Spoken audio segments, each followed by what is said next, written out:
बिस्मिल्लाहिर्रहमानिर्रहीम। अकबर नामी शख्स एक टिब्बा कमंगरा मोहल्ला में मस्जिद सिद्दीकिया के बिल्कुल मुकाबिल इमाम बाड़ा बनाना चाहता है। चंद रोज़ पहले उसने दरख्वास्त यहाँ डिस्ट्रिक्ट इंतज़ामिया को दी है। हम यहाँ बताने आए हैं, DPO साहब से मुलाकात नहीं हुई, मैडम कौसर साहबा जो SP इन्वेस्टिगेशन, उनसे मुलाकात हुई है। उनको तहरीरी दरख्वास्त दी है कि हुकूमत पंजाब का कानून ये है कि अगर कोई इबादत किसी भी मसलक की बनी हुई है तो उससे 500 मीटर के अंदर और किसी मसलक की कोई इबादत गाह नहीं बन सकती। ये शख्स सरासर शरारत और खबासत करना चाहता है कि एक मस्जिद बनी हुई है, उससे सिर्फ दरमियान में एक गली का फासला 6 मीटर का, यानी 18 फुट का। तो 18 फुट के फासले पर गैर कानूनी तरीके से वो इमाम बाड़ा बनाना चाहता है।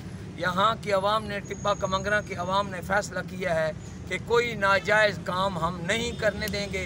उसके लिए हम डिस्ट्रिक्ट इंतज़ामिया को बाखबर करने आए हैं और इसकी इतला हम कमिश्नर को और इसी तरीके से RPO को, होम सेक्रेटरी को और IG तक भी पहुँचा देंगे इंशाअल्लाह। अल्लाहु अकबर।